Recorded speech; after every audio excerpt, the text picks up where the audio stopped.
Kia ora everybody, you're tuning into Dr. Burst from Tamaki Makaurau in Aotearoa. For those tuning in for the first time, the Pavilion project is a wooden structure located in Henderson, and every 2 months it gets repainted by a different artist with a new design with a provocation for each artist inspired by the Opanuku stream which runs underneath the site. The structure itself was designed by students from Unitec in the School of Architecture, and the project is funded by Panuku Development. In this month's iteration of the Pavilion, we have the super talented Koryu, who is an artist originally from Japan but currently residing in Dunedin.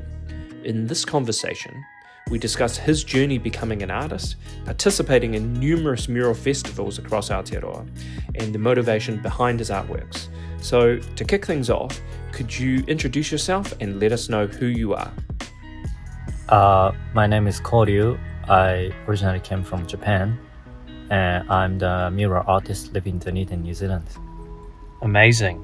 And so to kick things off, tell me a little bit about your life in Japan growing up.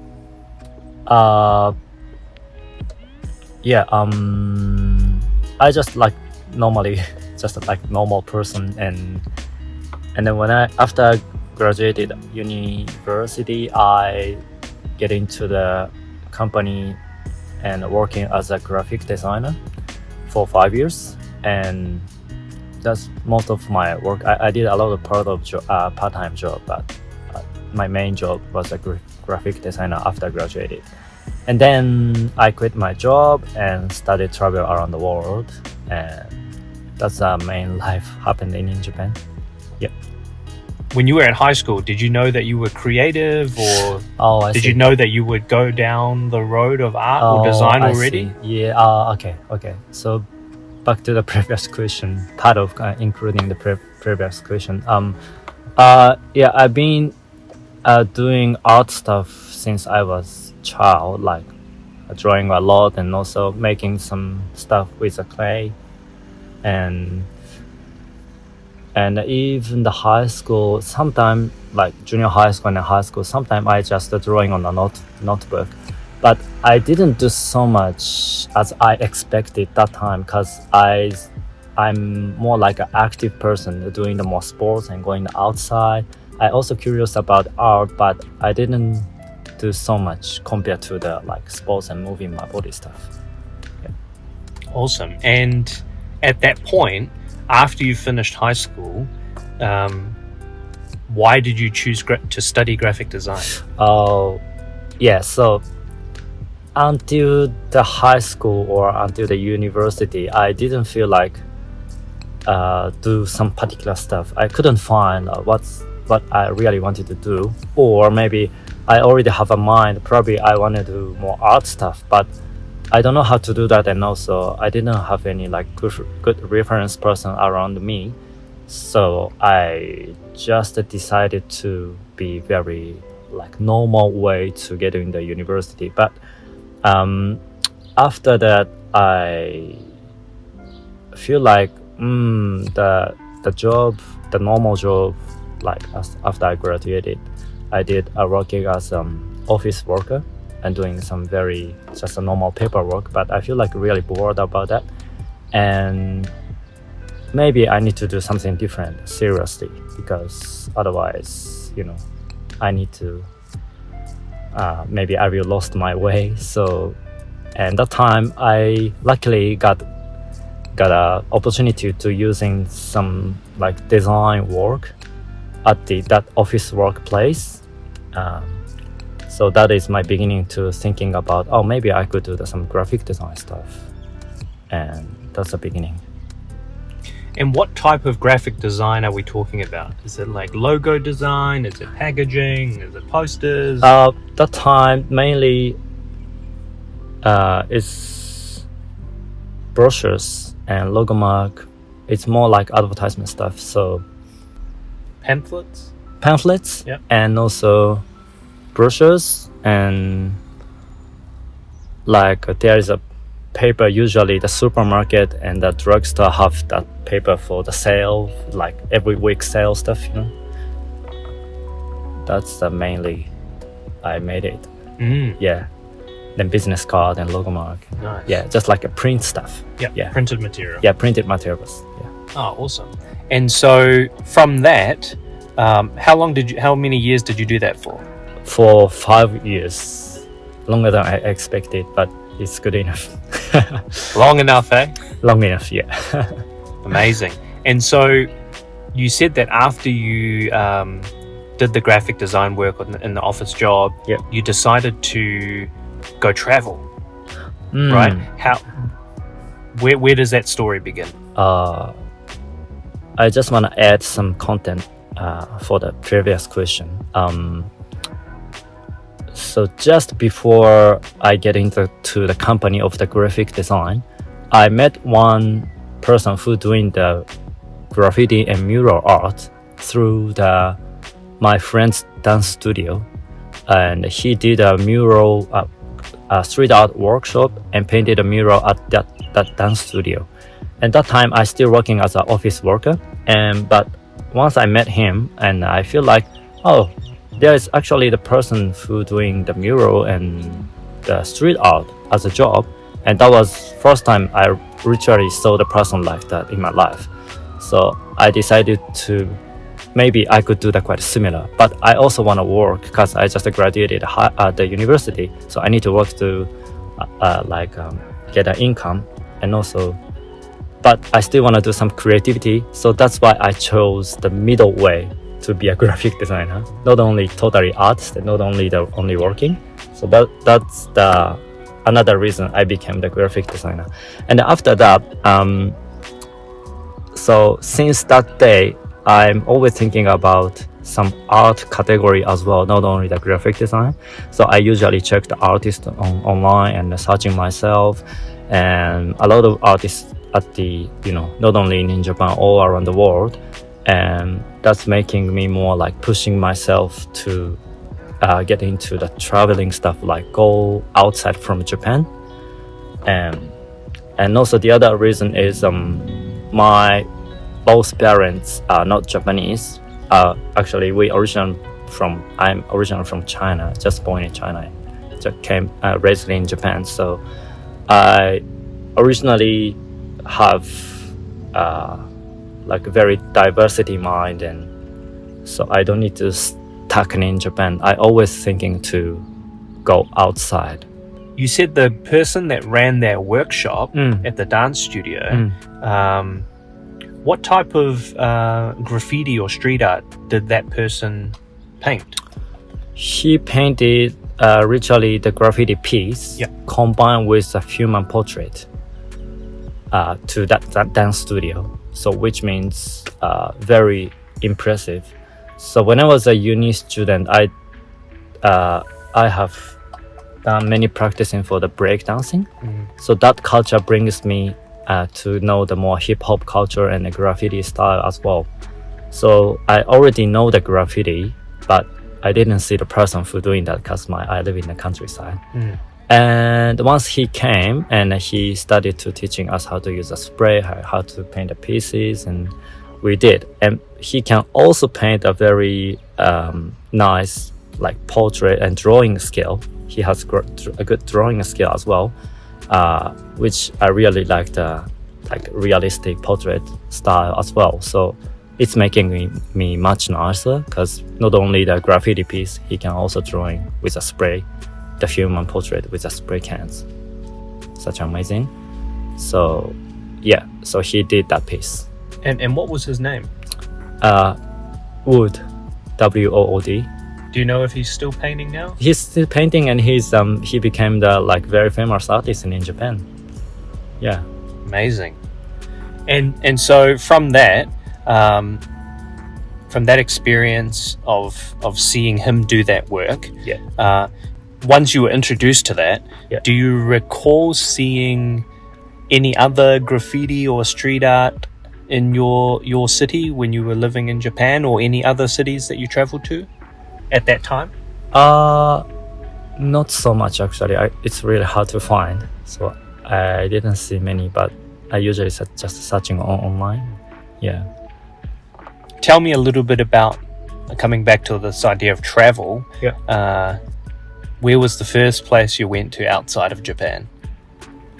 Except China, I could say Taiwan, maybe. For myself, yes, Taiwan. And that's my starts.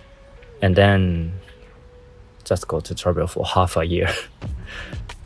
And that was all throughout Southeast Asia, right? Is that when you did that? Yes. So, and I quit the company, which I'm talking about graphic design, and then started travel, starting from Taiwan and go through the Southeast Asia, most of the country in Southeast Asia.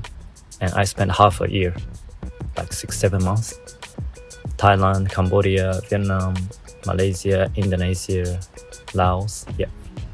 Oh, so many perspectives, but I could say one of the best is the Laos. Laos is very like a local, like countryside country. Like even the capital city is much smaller than my hometown in Japan, which is quite small city. But that place is very free and open, and that place making me I'm really alone in here. And I drove the bike and hiring the bike for 700 kilometers going to the like a cave, which is famous for the sightseeing. But on the way to the road, I couldn't find anything, just like field and mountain and beautiful nature. But the weather is very unpredictable, so usually the cloud with like raining cloud chasing me. But I'm just running away with my bike. That was really hard and pressure. And could I coming back? And my passport in the bike hiring place, because they swapped with my bike. Well, they have the passport, so I need to bring this bike back to that place. Otherwise, I'm losing my passport. That was the good pressure to, sometimes the hard memory you usually remember really well. So that is one of the highlights, like making me very tough and hard, interesting, but also. And also in Vietnam, I went to the Museum of the Vietnamese War, and I learned history from my past perspective, and that was very like many meaning of impressive to show me that a lot of history and what happened in the past. And I deeply thought about the historical part, and that's why we are in here at this stage. And quite similar stuff happens in Cambodia. And I went to the historical place, the tourist land. I forgot the name, but the facility a few people stayed, like the Khmer Rouge. Yeah. It was like an old school, right? I think so. It's, how can I say that? It's called S21. I forgot, but yeah. Yeah, you can still see some blood stains. Yes. On the floor. Yeah, I saw that. Crazy. Yeah. So that also the part of the very dark history in the world, And I also, I was really shocked to see that, and I totally didn't know that about that. I heard of the war, but I didn't know the detail, and that's made me very many feelings. Yeah. Oh, I totally agree, man. And I guess whenever you go abroad and you see the dark histories of all the countries, everywhere, and then that New Zealand also has dark history, but you're also grateful for the life that you live now while you're in this country. Hey, so when you were doing all of this travel, were you also painting at this time, or was it just for leisure and just experiencing the culture? Mainly just for the leisure, because that time I still didn't painted anything. Still sometimes working as a graphic designer to get a job from my friends, individually work to get a money for traveling. But I saw some artwork, but I quite not sure about the mural and the street art yet that time. So I mainly focused to that, just casual traveling. Yeah. Okay. And so where does your first outdoor work take place? Where did you do that? The mural, you mean the street art? That was Australia. So after I traveled to Southeast Asia, I wanted to use my opportunity for the working holiday, because the maximum age is like 30 years old. Like once you over the 30, you can't get a working holiday visa. So I wanted to use that opportunity in my life, and I applied a visa to the Australia. Then I went to Melbourne for my first place. Technically not first, but my first place. And then I saw the massive street art culture, and they have the free wall and like the mural everywhere, and like sprays and art supply shop everywhere. And I realized, probably I need to start in here, otherwise I will never start in my life. And, this is the place. I need to start something for the art. And then I started, just like grab paints and started painting the mural at the Hosea Island. And what did you paint? Frog. I think that was frog. Yeah, I still remember that was frog. Yes. Amazing. And so how long did you spend in Melbourne, and what was your experience there like? I spent literally 1 year, like 4 days each, mostly in Melbourne. I traveled a wee bit, but just mainly like 90% of the day I was in Melbourne, and just at least painting every week, the mural or like street art or graffiti, whatever, but at least painting once a week or sometimes twice a week at the free wall to practicing. And actually I could say that is a main memory. So that was kind of like the practicing, like training day. Yeah. And what's your reflections on Melbourne as a city?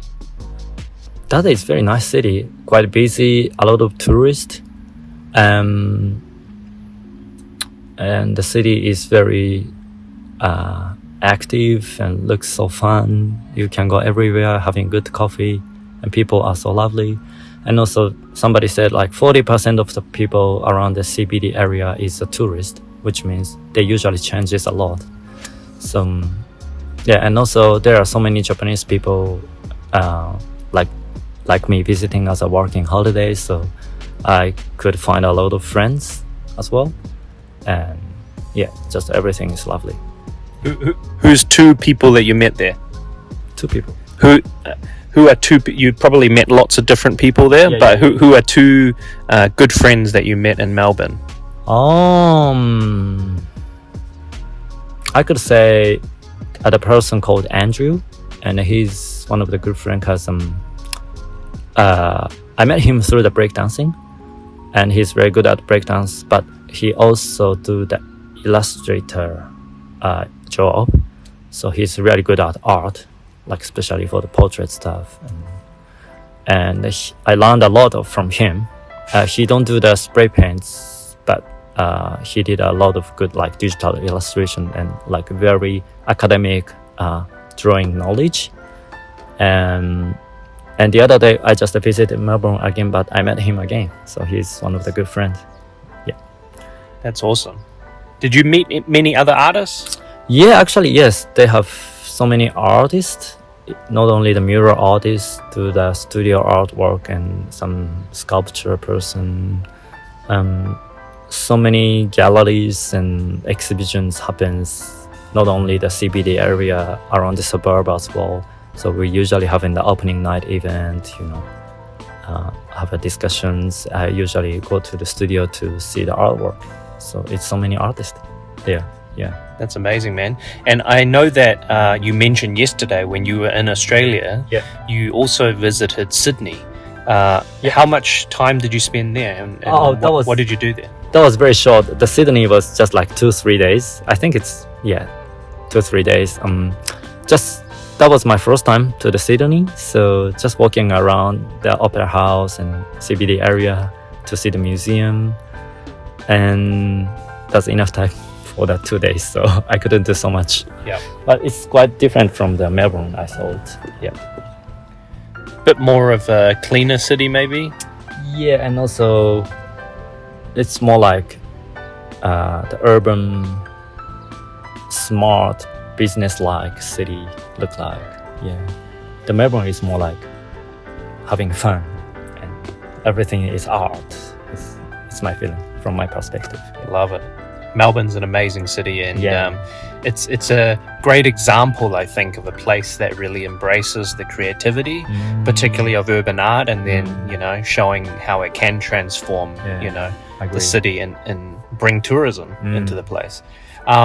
So one question that I've got for you is, obviously Australia is next to us here in New Zealand. Yeah.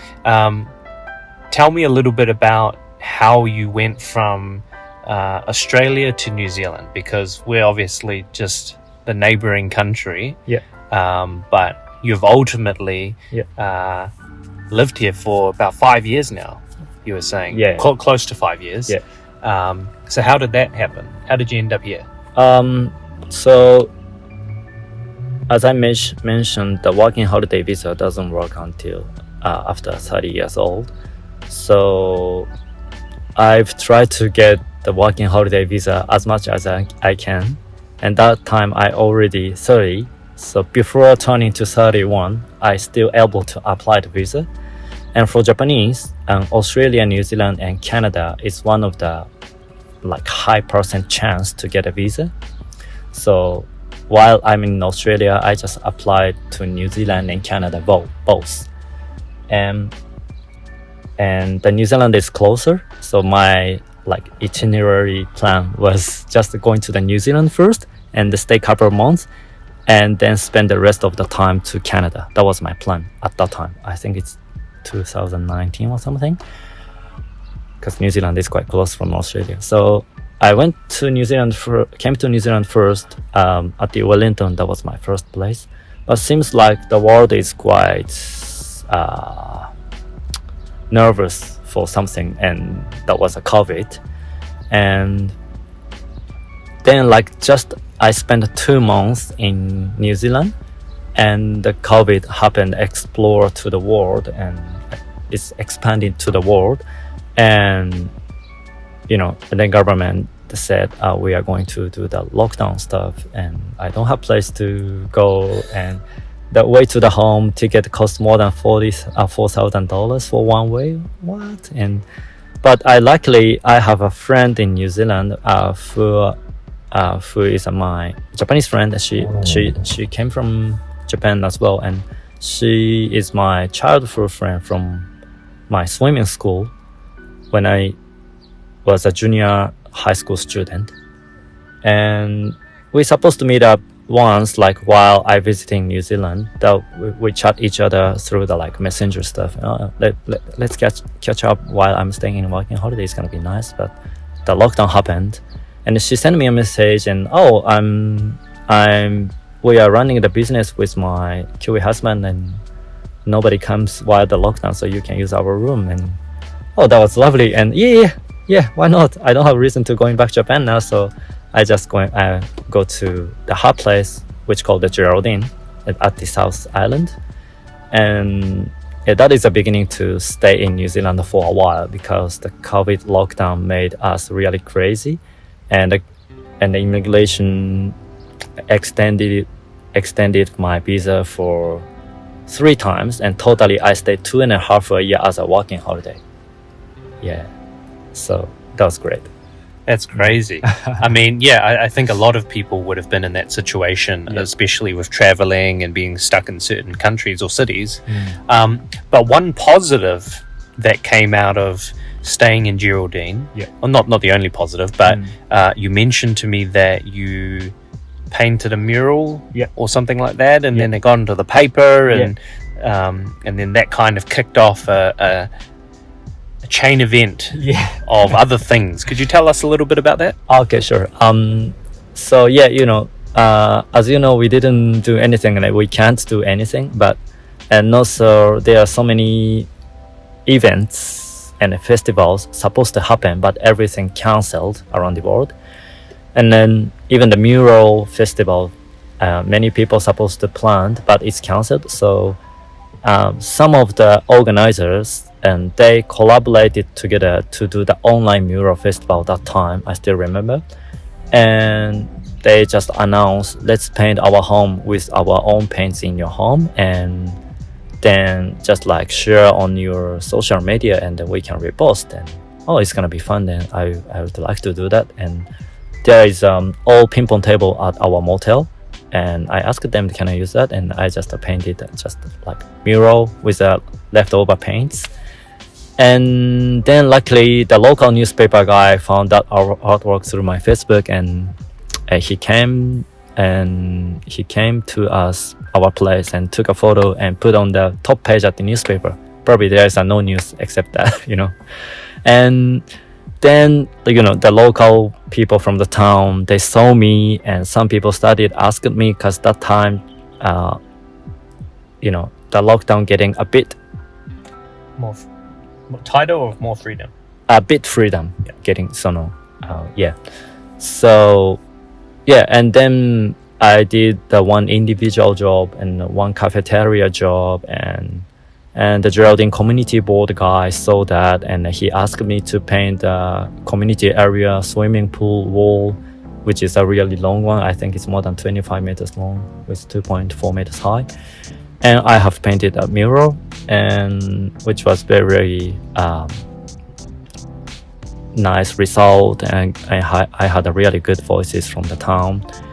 And then it's posted on the social media again, and then the person who found that mural, he invited me to the mural festival, and his name is Danny, and that was really lucky for me, and because the mural festival is one of my dreams to get an invitation, and I quite excited, and I jumped in to paint the mural at the bluff for the mural festival.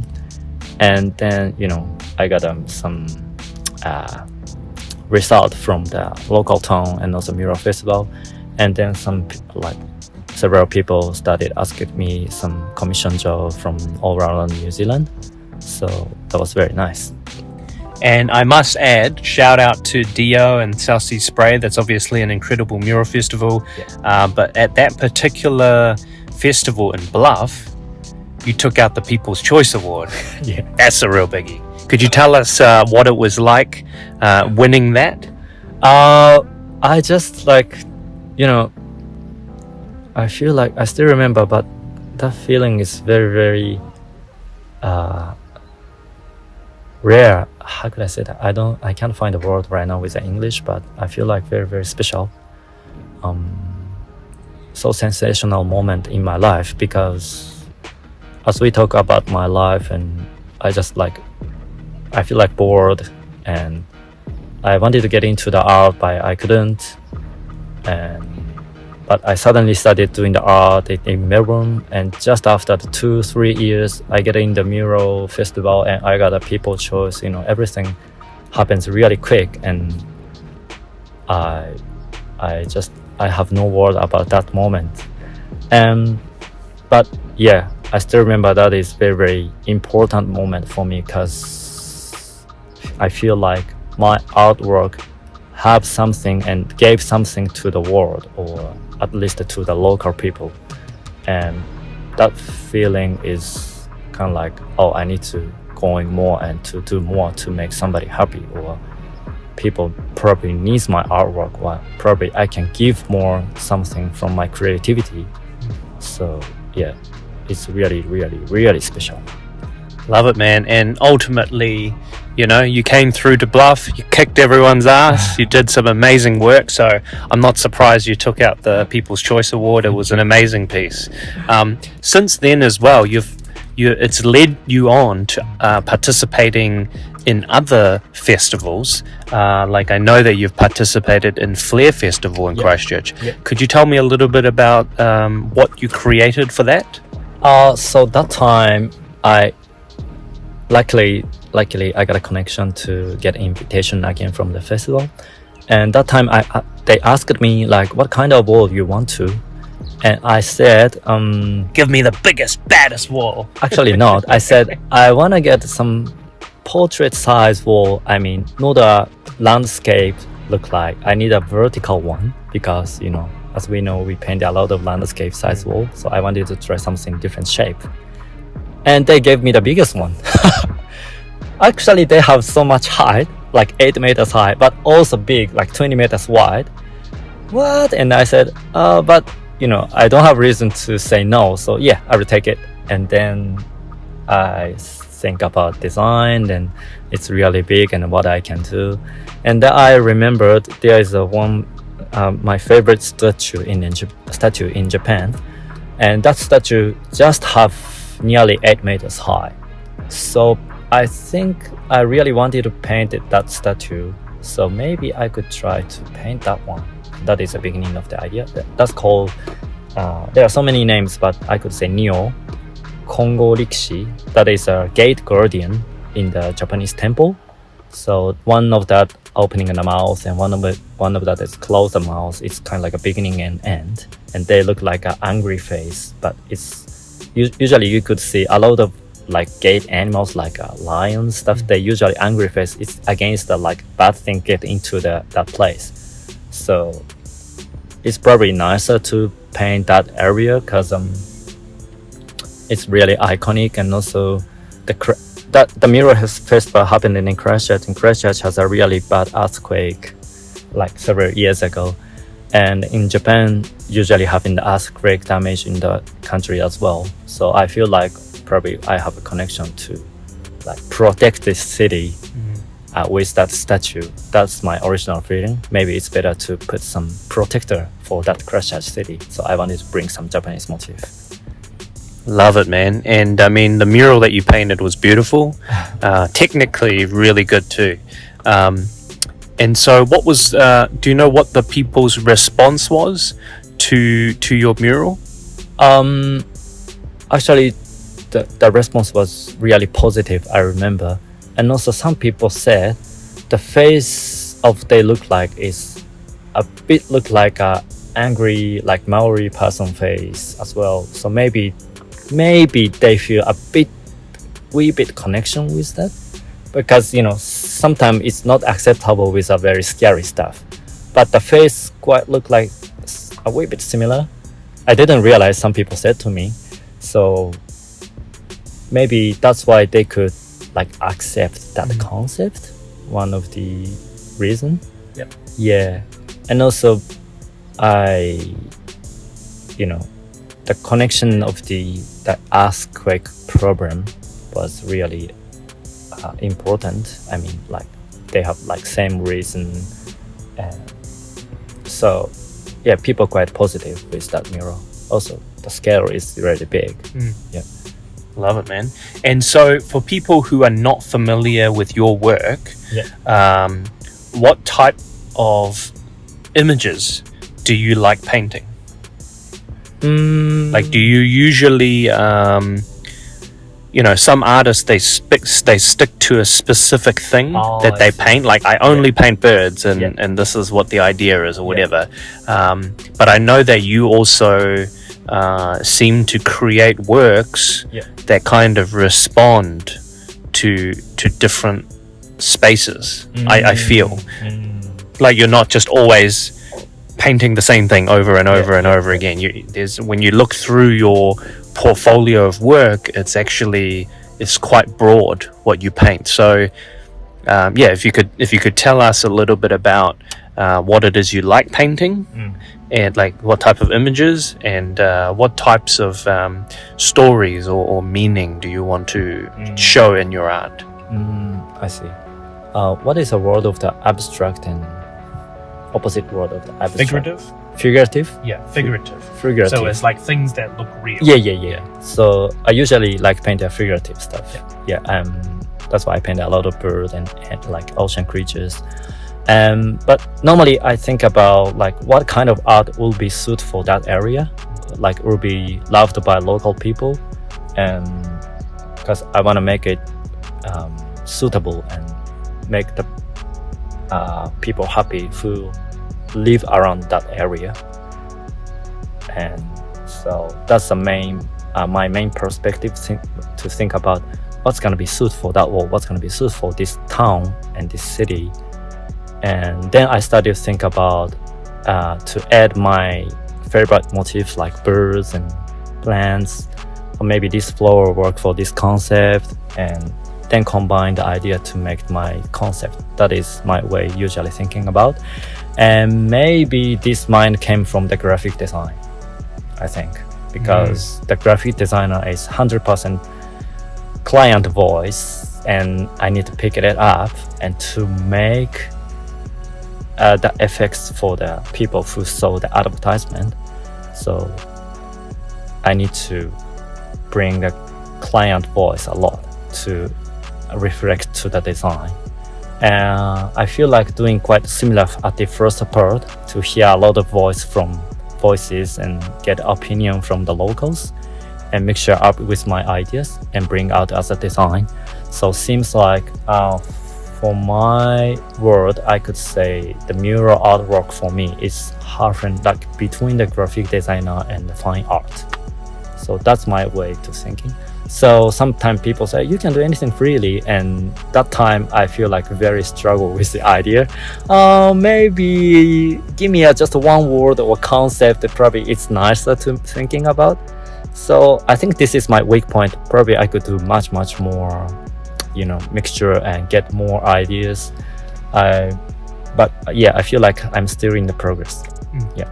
Love it. And yeah, sometimes when you're working with a client, having some parameters to work in can also help to guide that creative process to create something that community or client might like, right? And so from that as well as the festivals and doing murals and things, is that your main line of work at the moment, or are you doing other types of work to support your art career? Actually, this is the main line. Luckily, I'm mainly doing the mural stuff, but I also want to paint the studio, like canvas, to do the studio work as well. Otherwise, make the one murals taking really long time. Doing this meeting and think about concept and literally painting on the side. It's sometimes that one mural running more than like a couple of months, like half a year. So which means I can't output all the idea for each murals. So my result is quite small number for a year. For example, like I painted 12 murals a year, which means just one artwork for a month. So that is not enough to output my idea from my mind. So I need to do more studio work for canvas or even the paper, and then I could do more different type of art, and that's output making me another input, I think. So luckily I having the job as a mural artist, but I also need to start for the canvas work. Otherwise, once the mural work stops to coming, I will get lost. Yeah. And it's good to have some other avenues, right? Yes, true. That's the point. Amazing, man. Do you think that being an exhibiting artist is something that you would like to pursue in the future, like showing in galleries and things like that? Oh yeah, is that a direction you want to go in? Yes, I'd like to try the exhibition stuff because I haven't done in my life, so I really want to try. And also, at this stage, I'd like to do the more art, paint a mural, paint a canvas, and show to exhibit it. And I think that's the main way right now. I'm not sure in the future, but at this stage, yes. Amazing. And from there as well, I know that you are currently residing in Dunedin. Yes. So you recently just moved there. What sort of why have you moved there, and what sort of plans have you got? Have you got any projects and things lined up while you're down there? So I met my partner in Dunedin, so that's the main reason I live there. And at the moment, you mean the work at the moment happens? Oh, yeah. I got a couple of jobs. Likely, till the end of the year, I got a project, and then coming next year, I have some project as well. But not too sure about after that. It's sometimes comes from the individual, sometimes from the council, and it's okay for now. But I think it's less chance only focusing to the Dunedin. I need to explore to make my area more widely. Yeah, that's my opinion. And of all the places that, you've been to, Geraldine, you lived there for a little while, now you're in Dunedin and you bounced to some different festivals. Yeah. What do you think is maybe 2 or 3 challenges you think of being an artist here in New Zealand? Like, is it hard to be an artist in New Zealand? I think it's not only New Zealand, but even in Japan, sometimes people feel it's hard to be an artist. But any particular job is going to be hard to be that particular job because you need to focus about that, and also you need to continuously doing that. So one of the challenging stuff is getting the income for surviving until good enough money you can get for surviving. It's taking for a while because it's not enough money for only for survive, because if the beginner of the artist, it's really less chance to get a job. Only one job per year, you can survive for only that job. So you need to do some other side job and doing the art as well. But sometimes side job taking so much time and you can't focus to the art, you're tired. So it's really hard to making the balance. But that time was COVID. So I could focus to the art and I can save so much money for survive. So I could, that was very nice combo. Yeah, I'm not sure this word is okay, but nice moments. What does your parents think about your career path and creativity? Are they, because obviously in Japan, I wonder if there's a different culture there. And maybe they just expect you to get an office job, like a normal job. What do they think about your path doing murals at the moment? Do you know? They are quite positive and they agreed what I'm doing, and actually, yeah, they didn't say any. I remember when I was a childhood, my mom said always I study so hard and do a great job. I remember that, but I didn't get it the word of the study hard, because I'm study hard and I already understand that page. Why do I need to study? So, sometimes people wanting me to look like I'm studying. So I feel like it's totally doesn't get point. So yeah, but after I grow up and my parents get calm and I also get kind of matured. So it's they more like freely, like do it whatever you want to do, and then I just wanna start traveling and while traveling I became the artist, because that was very short time to visiting my hometown again to see my family going. While I'm traveling, almost directly I came to Australia to New Zealand, so there was a while, 6-7 years gap. So it's happened everything in that moment. So hey, I became the artist once I came for 3 years ago, just after the COVID. And hey, I am the artist actually right now. And they said, oh wow, okay. It's kind of like that. Yeah, that's great. Yeah. Love it, man. That's freaking awesome. And so just before we wrap up, if you were to look back now, I mean, it's been a very quick journey over the past couple of years since you've come over or left Japan. Yeah. But also I feel like since first seeing your work, I feel like you've just made so much progress, and the work keeps getting better and better. What would be, if you had, a younger emerging artist right now, and they wanted 3 pieces of advice, what would you give them? What would you say to them? Never stop. I mean, keep painting even you have good result or bad result, because it's, as long as you are continuing to doing every day or like all the time, it's always happen good thing and bad thing both. But each time is just one of the event in your timeline, so you don't need to care about both good and bad. Oh, I got a people choice. Oh, I got a new job. And after that, some people stopping. But this is just part of the event. So even it's good thing really happen, you would appreciate that, but you need to still going on. Or sometimes really big job like stopped or cancelled. It's happened many times to me, but still I need to going on. So continuously just keep doing that is one of the important thing, I think. And two more others.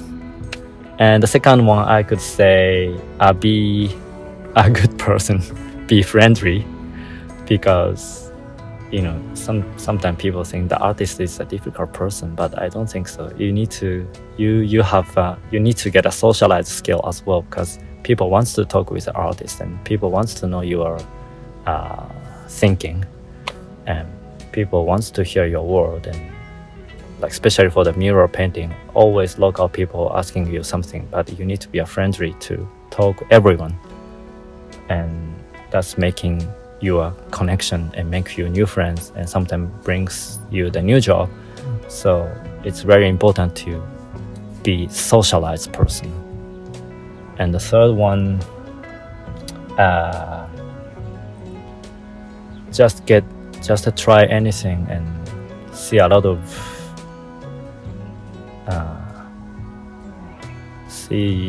thing, do a lot of experience.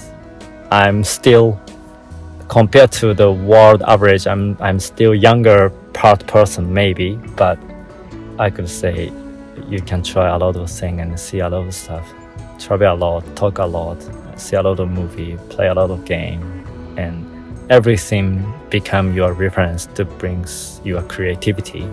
So that is important, I think. Beautiful, man. That was amazing. I think those are very wise words and some great advice for anybody actually in any industry, not just the arts. Yeah, that's amazing. All right, well, just in closing, coming back to the pavilion itself, could you tell me a little bit about, for our viewers, what concept you've tried to bring to the pavilion here? Okay, so this time I saw the previous artwork and everything is really nice. And I searched a way to, what is my way to showing as a different from the all previous artwork. And then I chose only 2 colors. And also, the object is quite narrow and skinny part and looks like very unique. So I chose the brush to paint something unique. And so as you know, this is a dragon ear and my name includes the dragon Koryu. Ryu means a dragon actually. So I wanted to paint a dragon. And also I love the color with that water, like turquoise blue color, and that affects the water and also look like a blue dragon as well. So I think it's going to be nice. And I painted a koi carp fish as well with a lotus flower. And there is a one, how could I say that? There's a one story, like ancient story. I'm not sure it's from Japan or China, but maybe Japan. The koi carp, once they swimming up the waterfall, they become a dragon. That means the word in Japan is called Koryu. That means the rookies or like younger generation people who is going to be a success, they are trying to climb out waterfall and eventually they can become the dragon. So that is a story. So I wanted to express kind of like that concept for that art. Love it. That piece of work is already looking amazing. And yeah, I love the minimalist approach that you've taken with the two colors, and then the design obviously is really great and interesting to see it on the structure painted in the way that you've done it. And so kind of just in closing, are there any shout outs that you'd like to make to anyone that have maybe helped you along the way in your travels, or even within your creative career or in your life? Shout out. And I'm sure you're going to miss some people, but just some people that come to mind who have maybe helped you. I could say big thanks to my mom, my family, and my partner, and I could say, lots of people who helped me and who hanging out with me. Everyone a really good person, and they made my life. So each person are necessary in my life, and some people have far away distance, and usually we don't talk each other, but still part of my life. So all the person who did me to the good thing and bad thing, still my part of life. So I need to going on, and I need to make it exchange to the energy and bring it into my life. So thanks everyone. To our audience, if you've managed to sit through the entire video, we hope that was insightful, and as always, a huge thank you to Ed from Eke Panuku Development for funding this project and continuing to enable public art to be accessible for the community. We hope that by providing the pavilion as a platform for artists to showcase their work, it can help to enrich some of the spaces which are used by the community. So thank you for listening, and stay tuned for the next episode of the Pavilion Project. Peace.